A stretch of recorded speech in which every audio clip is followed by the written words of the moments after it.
Assalamualaikum warahmatullahi wabarakatuh. Berjumpa kembali dengan saya dalam mata kuliah Hukum Pidana Islam Kontemporer. Pada pertemuan yang ketiga kali ini kita akan sedikit membahas mengenai konsep tentang konsep dan tujuan hukum pidana Islam kontemporer itu sebenarnya seperti apa. Untuk lebih jelasnya, mari kita lanjutkan perkuliahan pada siang kali ini. Yang pertama adalah terkait dengan konsep hukum pidana Islam kontemporer. Bahwasanya fikih jinayah atau hukum pidana Islam itu merupakan pembahasan yang sangat penting sekali ketika kita ingin membicarakan masalah penerapan hukum pidana Islam di masa sekarang. Masalah fikih jinayah atau masalah kebutuhan hukum yang berkaitan dengan hukum pidana, kita perlu mengetahui terkait dengan teori-teori di fikih jinayah itu. Tentunya teman-teman sudah belajar terkait dengan teori-teori dalam fikih jinayah. Selanjutnya adalah permasalahan yang tidak kalah pentingnya adalah masalah penerapannya. Selama ini teori-teori yang berkaitan dengan fikih jinayah sudah sangat banyak. Bahkan yang pembahasan-pembahasan kontemporer pun sudah banyak sekali. Itu menjadi pembahasan tersendiri bahwasanya ketika bagaimana cara kita mengeluarkan hukum itu sendiri dari sumber hukum Islam, lalu kemudian menjadi sebuah kaidah-kaidah, kemudian dengan metode-metode tertentu, seperti misalnya metode istihsan, kita bisa mengetahui hukum-hukum yang lebih relevan, yang lebih sesuai. Kemudian kita bicara terkait dengan penerapannya. Ketika kita bicara terkait dengan penerapannya, maka konsep fikih jinayah ini tidak serta-merta bisa berdiri sendiri. Dalam artian membutuhkan unsur-unsur yang lainnya supaya penerapan hukum pidana Islam itu bisa berjalan dengan semestinya. Nah, penerapan hukum pidana Islam ke dalam sistem pemerintahan atau ke dalam national state, yang masuk ke dalam pembahasan yang kedua yaitu masalah national state ini, merupakan keinginan yang harus kita perjuangkan. Tentunya kita sebagai umat Islam. Kenapa? Karena dalam segi penerapannya, di dalamnya sebenarnya banyak sekali persoalan-persoalannya. Misalnya yang berkaitan dengan hukum Islam adalah masalah hudud, masalah hukuman potong tangan, rajam, cambuk, kisos, dan hukuman yang lainnya. Nah, di dalam Islam itu sendiri kita harus mengetahui apakah hukuman hudud itu sendiri itu bisa diterapkan di dalam suatu negara yang notabene negara tersebut misalnya tidak menerapkan hukum Islam. Gitu. Makanya ketika kita bicara mengenai negara bangsa, misalnya seperti di Indonesia, national state, pelaksanaan hukum syariah oleh negara itu menjadi sangat penting sekali. Karena itu akan menjadikan hukum dari segi hukum materialnya sampai hukum formalnya itu bisa berjalan beriringan. Selama ini misalnya kita lihat kasus di Aceh itu sendiri, itu mengalami berbagai macam permasalahan. Yang pertama permasalahan antara hukum nasional dengan hukum di Aceh, kemudian ketika pelanggar hukumnya itu adalah orang yang bukan Islam. Nah, ketika itu ada orang asing, bagaimana dari luar negeri? Nah, ketika itu bersinggungan dengan hukum adat, itu juga bagaimana? Inilah konsep yang perlu ditegaskan. Bahwasanya national state atau pelaksanaan hukum syariah oleh negara itu menjadi hal yang sangat penting ketika kita mau bicara terkait hukum pidana Islam kontemporer. Selanjutnya, masalah hudud ini, masalah hudud, potong tangan, rajam, cambuk, kisos, dan lain-lain. Karena kita tidak bicara masalah ta'zir, karena itu ranahnya nanti akan kita bahas sendiri.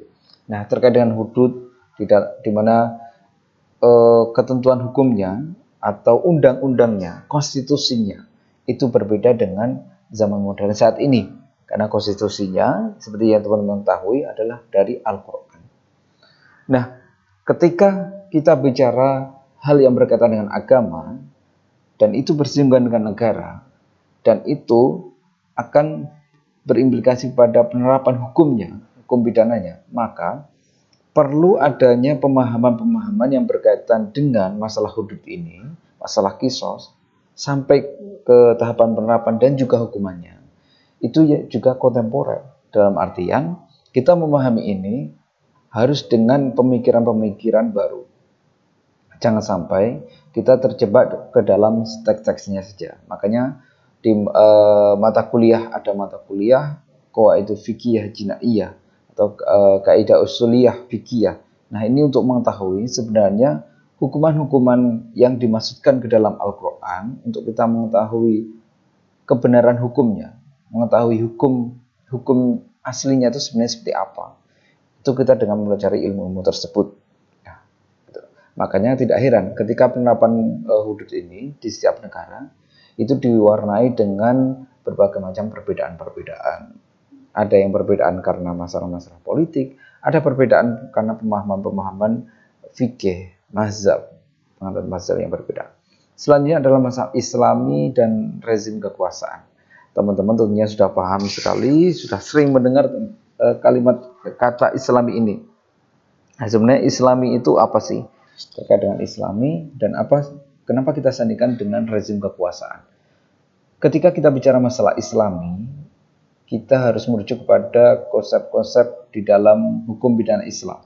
Karena kita pembahasan hukum pidana Islam yang itu sesuai dengan unsur-unsur hukum pidana Islam, sesuai dengan kaidah-kaidah hukum pidana Islam, sesuai dengan aturan-aturan hukum pidana Islam, sesuai dengan ketentuan-ketentuan yang sudah ditentukan, baik itu yang bisa diubah ataupun yang tidak bisa diubah di dalam hukum pidana Islam.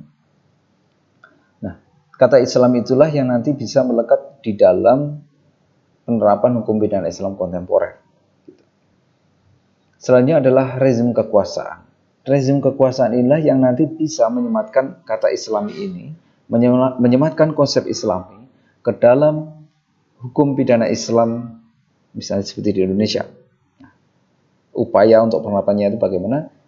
Jadi ini perlu penjelasan yang lebih detail lagi terkait hukum pidana Islam kontemporer.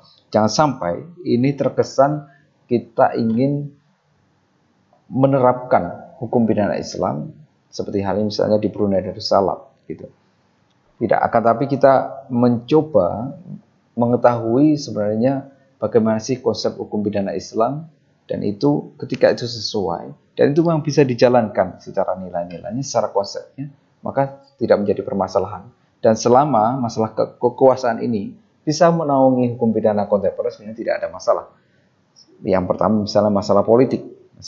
Masalah politik ini juga banyak sekali ketentuan-ketentuannya, banyak sekali pembahasannya, karena yang pertama bisa masalah pelakunya, masalah konsep negaranya, masalah waktu itu juga sangat berpengaruh sekali. Masalah politik internasional juga sangat berpengaruh.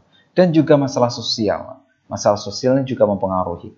Dalam artian, dengan misalnya di Indonesia mayoritas umat Islam, ini berpengaruh kepada nilai-nilai keislaman yang masuk ke dalam undang-undang.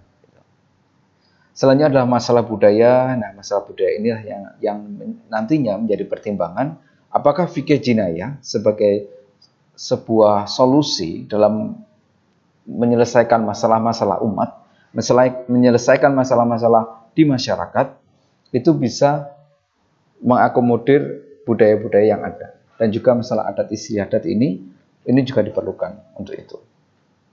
Karena ini juga menjadi hal yang sangat kuat dalam pembentukan hukum atau menjadi sumber hukum, yaitu masalah hukum adat. Selanjutnya adalah masalah ekonomi. Masalah ekonomi dari sejak Nabi Muhammad SAW ini menjadi permasalahan yang cukup penting. Nah, pembahasan masalah ekonomi ini juga bisa menjadi pengaruh dari hukum pidana Islam kontemporer dalam hal segi misalnya dalam hukum materinya ataupun dalam hukum formilnya. Nah, selanjutnya adalah masalah peradaban. Masalah peradaban tentunya jika kita membaca mengenai sejarah peradaban Islam, maka akan banyak sekali kita temukan bahwasanya hukum pidana Islam mengalami pasang dan surut. Dalam artian dalam segi penerapannya, dalam segi pemahaman penerapannya, dalam segi keberlangsungan hukum pidana Islam, entah itu yang sesuai dengan unsur-unsur keislaman atau yang lebih kepada masalah politik itu bisa kita dapatkan. Bahkan di Indonesia pun, di Nusantara pun sudah terbukti masalah hukum pidana Islam ini penerapannya. Nah, itulah yang masalah-masalah konsep yang perlu kita pahami, bahwasanya ketika kita ingin berbicara mengenai hukum pidana Islam, konsep-konsep ini harus lebih jelas terlebih dahulu. Selanjutnya, hukum pidana Islam yang Islami atau metode penyelesaian hukum pidana Islam kontemporer. Masalah-masalah hukum pidana Islam yang kita sebut dengan yang Islami ini, atau sebenarnya hukum pidana Islam gitu ya, hukum pidana Islam, kita bisa melihat dari berbagai negara yang mayoritas Islam, entah itu yang menerapkan hukum pidana Islam ataupun yang kolaborasi dengan hukum yang lain. Nah, misalnya seperti Saudi Arabia, lalu beberapa negara-negara di Rusia, di Afrika Selatan, ini mengalami ada masuknya hukum-hukum ataupun prinsip-prinsip dari Islam itu sendiri. Walaupun nanti di dalam hukum formilnya itu tidak kita temukan. Nah, salah satu negara yang menerapkan Islam itu sendiri atau mewajibkan standar-standar dalam masalah pelaksanaan hukum pidana Islam itu bisa kita temukan di negara-negara di Timur Tengah, kebanyakan semacam itu. Nah, walaupun dalam pelaksanaannya juga mengalami berbagai macam permasalahan. Yang pertama yang perlu kita lihat adalah masalah perbandingan hukum pidana Islam di negara-negara tersebut. Ketika kita sudah mengetahui bahasanya sebenarnya apa sih yang menjadi titik temu dari permasalahan-permasalahan hukum pidana Islam di negara-negara tersebut. Misalnya ada di Indonesia, Malaysia, ada di Iran, ada di Saudi Arabia, kemudian ada di Irak. Nah, penerapannya itu sebenarnya seperti apa? Kok bisa? Kenapa sih bisa berbeda-beda? Ketika kita bisa memahami itu, yaitu masalah mazhabnya, masalah pemahaman hukum Islamnya, masalah kematangan mengenai Islamnya, keislamannya, itu sangat berpengaruh sekali. Kemudian masalah kepemimpinannya, siapa yang memimpin, siapa yang mempunyai kewenangan, itu juga sangat berpengaruh pada penerapan hukum pidana Islam. Makanya ini sangat penting sekali kita bisa membanding-bandingkan negara-negara Muslim yang memiliki masalah-masalah dalam hukum pidana Islam. Tentunya itu juga kita bicara masalah masa kini juga itu sudah ada juga dari sejak dulu sampai sekarang permasalahan itu tetap berkembang. Selanjutnya adalah prinsip legalitas. Prinsip legalitas itu juga sangat penting dalam kita berbicara mengenai hukum pidana Islam kontemporer. Apa yang menjadi temuan dalam masalah legalitas ini? Dalam artian ketika kita bicara mengenai Islam dan kita bicara mengenai hukum Islam, kita bisa mengetahui sebenarnya apa sih yang menjadi dasar kuat sehingga kita bisa menerapkan hukum pidana Islam melalui prinsip legalitas ini. Ini sangat sesuai dan ini memang memerlukan usaha-usaha dalam mengislamisasi islamisasi hukum pidana misalnya semacam itu. Selanjutnya adalah meniadakan diskriminasi. Ini juga sangat penting sekali bahwasanya Islam datang juga berawal dari meniadakan diskriminasi antara laki-laki dan perempuan. Dan dalam semua sisi kehidupan, sisi hukum juga salah satunya, diskriminasi ini juga harus ditiadakan. Selanjutnya adalah hukuman dan perlakuan terhadap pelaku tindak pidana. Nah, ini juga perlu kita pelajari bahwasanya masalah-masalah hukuman, masalah ukubat, Islam sangat menjunjung tinggi masalah hukuman-hukuman dalam segi hak dan kewajibannya, dalam segi pertimbangan-pertimbangan kemaslahatannya, dalam segi pertimbangan-pertimbangan negaranya, semua dipertimbangkan dalam hal hukumannya. Ini demi apa? Demi keberlangsungan kehidupan manusia atau demi kemaslahatan umat manusia. Di dalam maqasid syariah atau tujuan-tujuan hukum Islam, termasuk tujuan-tujuan hukum pidana Islam, itu adalah salah satunya ingin memberikan pembelajaran kepada manusia, ingin memberikan rasa aman, ketertiban, dan juga keberlangsungan dari hidup manusia supaya semuanya lebih terlindungi. Nah, perlakuan terhadap pelaku itu adalah salah satunya. Dalam artian ketika ada seorang yang melakukan kesalahan, bukan berarti dia mempunyai kesalahan dalam seluruh kehidupannya. Karena itu di dalam Islam ada semacam penebusan, yaitu dengan dia menjalani hukuman itu. Setelah dia menjalani hukuman, maka dia akan bersih. Nah, inilah yang nilai yang tidak kita temukan di dalam hukum pidana kita. Dan ketika seseorang sudah keluar dari penjara, maka dia akan kesulitan mendapatkan pekerjaan. Dia akan dicap menjadi seorang kriminal. Dan di dalam Islam, ketika seorang telah melakukan suatu kejahatan dan dia sudah melakukan hukuman, maka terhapuslah kesalahan-kesalahannya tersebut. Ini menjadi sangat penting untuk kita renungkan. Bahwasanya hukum pidana Islam itu memang sangat penting sekali dalam segi penerapan-penerapannya. Selanjutnya, nah, masalah beberapa asumsi-asumsi terkait masalah ini yang berbau masalah syariah Islami itu memang perlu kita pahami secara maknanya, secara penafsirannya, apakah itu memang sudah sesuai dengan masalah definisinya, sama definisi dan asumsi-asumsi di masyarakat. Makanya dalam penerapan hukum pidana Islam kita juga harus memperhatikan masalah sisi-sisi sejarahnya, historisasinya gimana, sehingga kita bisa menemukan titik temunya. Oh, ternyata dalam sejarah hukum pidana Islam itu mempunyai nilai-nilai dan mempunyai keunggulan di setiap peradabannya.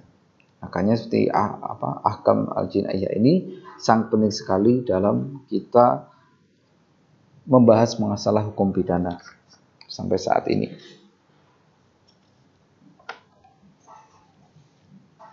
Sebenarnya ada banyak sekali ya pemikir-pemikir di dunia Islam, misalnya seperti Abdullah Ahmad Al-Naim, ini yang mau pemikiran-pemikiran mengenai hukum pidana Islam kontemporer itu seperti apa. Ya. Ini tentunya tidak terlepas dari sejarah-sejarah dan juga pembelajaran mengenai masalah-masalah kriminologi, misalnya masalah-masalah kejahatan di masa-masa sekarang ini.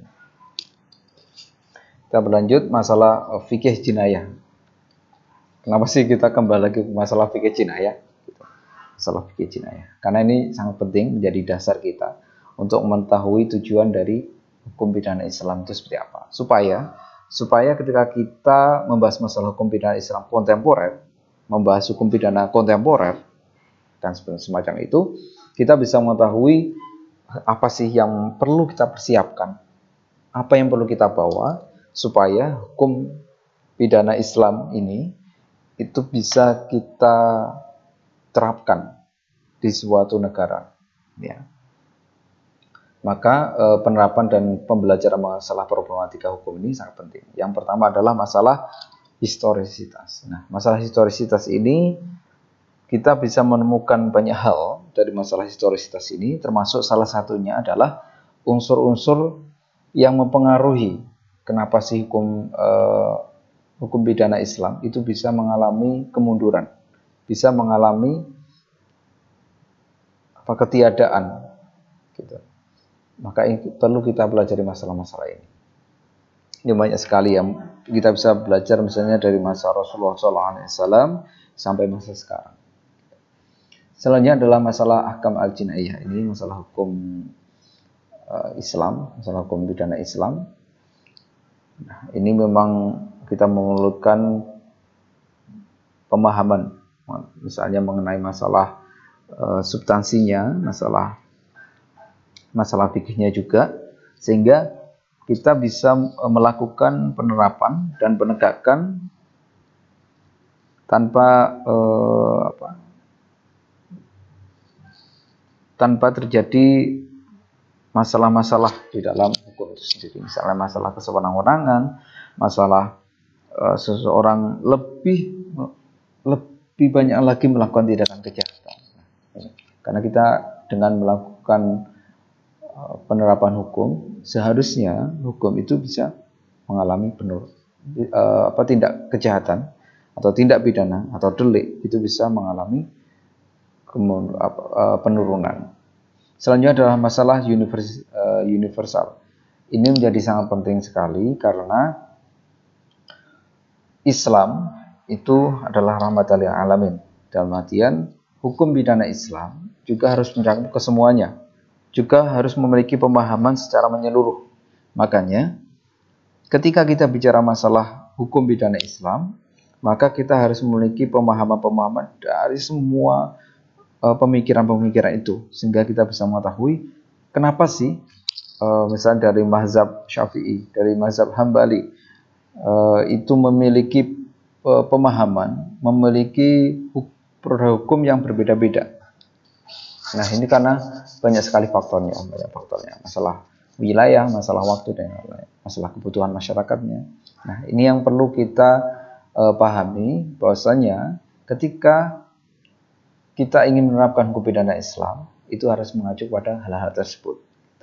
Indonesia misalnya, kita bicara masalah penerapan hukum pidana Islam di Indonesia, bukan berarti kemudian kita menerapkan hukuman potong tangan ke semua lapisan masyarakat.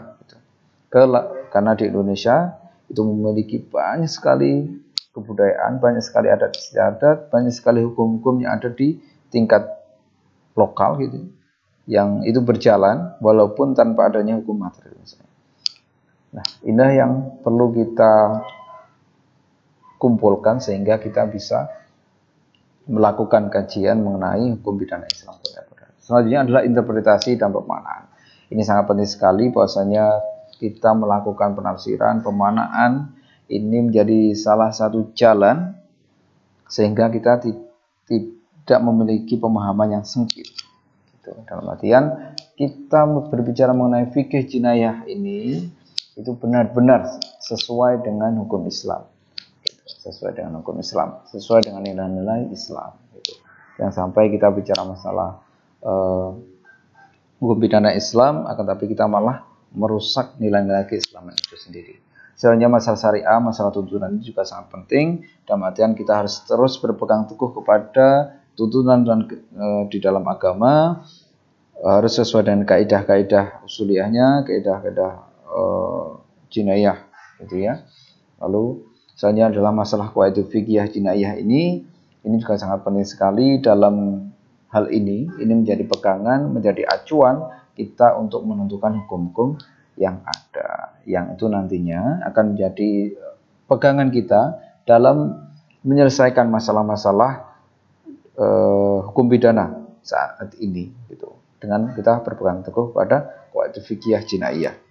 Sebenarnya masalah fikih itu merupakan hasil usaha dari para ulama, gitu ya, dari fakih, untuk memahami dan menggali sesuatu, walaupun dipengaruhi oleh masalah kondisi ruang dan waktu. Nah, ini melingkupi masalah jamak fuqaha, gitu ya, yaitu pada saatnya memformulasikan hukum. Dalam artian mereka merumuskan hukum-hukum itu dengan melihat masalah kondisinya, masalah waktunya. Itu sangat penting sekali. Kebutuhan masyarakatnya seperti apa, gitu. Misalnya di Indonesia, apakah bisa tidak diterapkan hukum ini, terus yang bisa sesuai dengan makotis syariahnya apa, sesuai dengan tujuan hukum Islamnya itu apa, supaya lebih memberikan rasa aman kepada masyarakat, gitu. Nah, ini sudah biasa ada ikhtilaf, ada perbedaan-perbedaan ini. Yang perlu kita pahami dari perbedaan ini adalah nilai-nilai dari perbedaan-perbedaan ini apa, sehingga kita bisa mengambil intisari dari permasalahan perbedaan-perbedaan ini untuk dijadikan sumber rujukan dari fikih ini. Nah, itulah yang nanti akan menjadi dasar juga dalam kita menerapkan hukum pidana Islam. Selanjutnya masalah kristalisasi pemikiran, dan masalah ini adalah banyak sekali ya penggotakan-penggotakan. Misalnya di kita itu banyak mazhab-mazhab juga. Nah, kristalisasi pemikiran ini yang sangat berbahaya ketika kita tidak meluruskan atau tidak menjelaskan secara gamblang bagaimana sih sebenarnya hukum Islam itu berjalannya seperti apa, lalu kenapa bisa timbul hukum yang semacam itu. Misalnya, kenapa sih bisa timbul hukuman cambuk, sejarahnya seperti apa sih, apa itu hasil inisiatif sendiri, atau ada pertimbangan-pertimbangan tertentu dari segi budaya, dari segi masalah kebutuhan hukumnya. Selanjutnya adalah jalan pemikiran. Nah, ini terkait dengan masalah-masalah mazhab, bahwasannya ketika kita bicara masalah jalan pemikiran, maka kita berbicara masalah konsep dari Islam itu sendiri seperti apa. Nah, para ulama dan ahli hukum Islam pun juga memiliki perbedaan-perbedaan antara aspek perundang-undangan, etika, agama, syariah. Nah, apabila mereka itu memilih bidang-bidang hukum tertentu secara besar, akibatnya apa? Akibatnya adalah prinsip-prinsip dari aturan-aturan syariah itu yang sesuai ataupun yang sesuai dengan masalah terminologi kontemporer sekarang, itu adalah dengan adanya hukum pidana, terus pembuktian, terus dan lain-lain, hukum acaranya, prosedurnya, itu yang diambil dari nilai-nilai keislaman secara luas. Nah, inilah yang akan menjadi patokan untuk penerapan hukum pidana Islam. Nah, sebenarnya seperti apa sih secara pokok-pokoknya itu seperti apa masalah tindak pidana ini? Supaya masalah mazhab-mazhab ini itu bisa lebih jelas. Ini mazhab ini akan kenapa sih bisa terjadi perbedaan-perbedaan pemikiran. Nah, dari masalah-masalah jarimahnya, misalnya masalah tindakan pidananya, itu juga banyak dibahas dalam masalah mazhab. Di dalam mazhab itu, lalu masalah hudud jinayah, masalah diyatnya, takzirnya juga. Nah, termasuk juga masalah denda-dendanya. Nah, masalah takzir itu juga menjadi masalah yang sangat penting ketika kita masukkan ke dalam masalah politik. Dalam artian, takzir ini kan merujuk kepada kekuasaan ataupun kebijaksanaan dari pemerintah atau penguasa, hakim ataupun wakil-wakilnya, itu untuk memperbaharui, untuk membuat aturan-aturan hukum, untuk mendisiplinkan masyarakatnya sesuai dengan aturan hukum tertentu. Nah, ini menjadi sangat penting sekali dalam fikih, bahwasanya karena masalah pemerintah ini yang sangat kuat, gitu, yang sangat kuat dan bisa mencakup keseluruhannya, maka ini masalah politik menjadi sangat penting di dalam fikih itu sendiri. Selanjutnya, masalah hukum pidana Islam kontemporer dalam model penerapannya. Yang pertama adalah masalah hukum publik di dunia Islam. Jadi kita harus juga mengetahui bahwasanya hukum publik di dunia Islam itu sangat banyak sekali penerapannya dan sangat banyak sekali model-modelnya. Ada yang secara keseluruhan, ada yang sudah sesuai dengan nilai keislaman, ada yang belum. Lalu ada yang hanya nilai-nilai saja yang diterapkan. Ada yang hanya sebagian saja yang diterapkan, gitu. Ada sebagian saja yang diterapkan. Nah, inilah yang menjadi pembelajaran buat kita bahwasanya hukum pidana Islam untuk menjawab kebutuhan-kebutuhan sekarang dengan kemudian dibuat perundang-undangan itu tidak serta-merta bisa diterapkan secara keseluruhan. Dan artian ini menyesuaikan dengan kondisi masyarakatnya. Selanjutnya adalah model kontemporer negara syariah.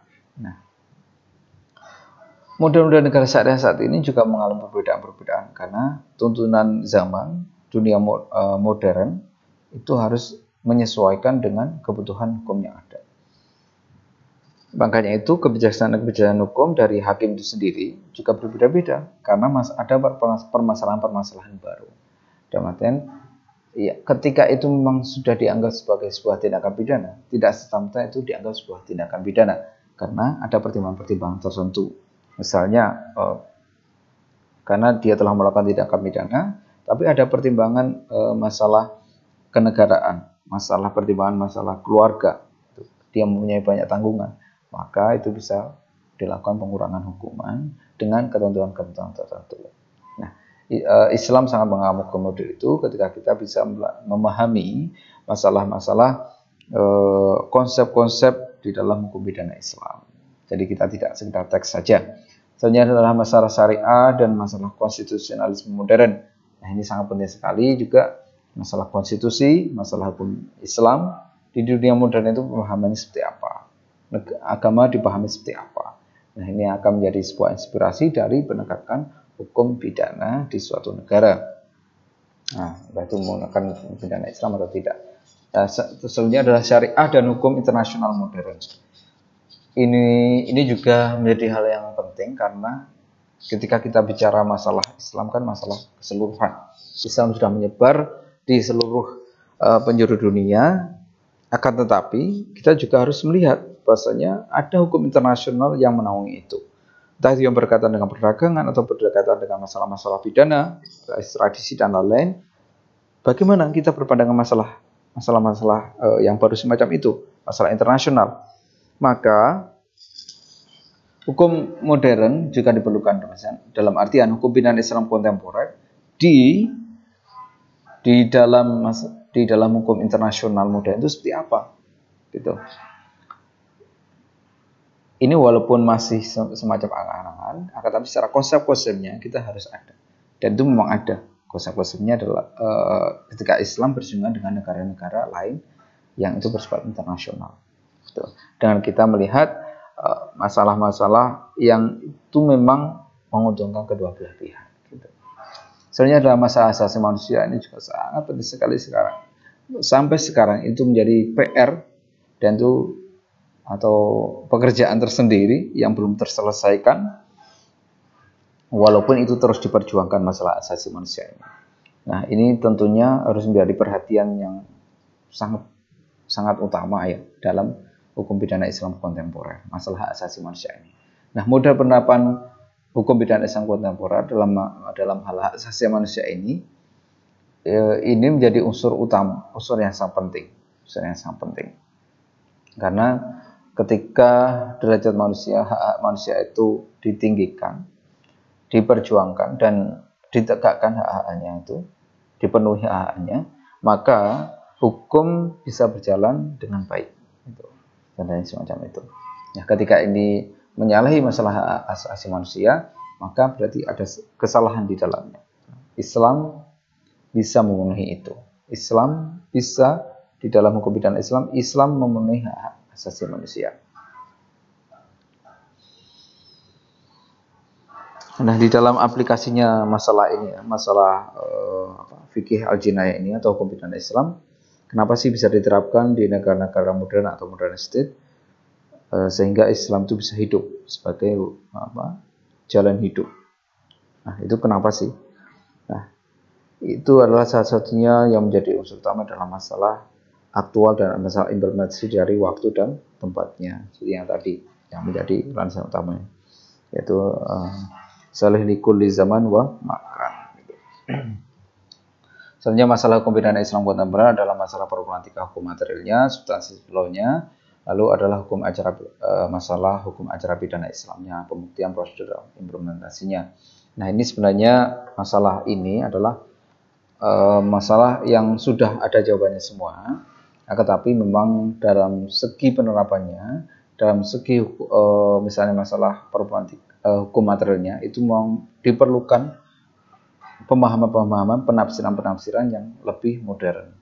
Selanjutnya masalah hukum acaranya juga kita harus lebih bisa memenuhi kebutuhan-kebutuhan dari tindakan pidana yang ada. Dalam artian ketika ada tindakan pidana terorisme, maka pembuktian-pembuktian itu harus lebih dikembangkan, prosedurnya, terus implementasinya itu apa.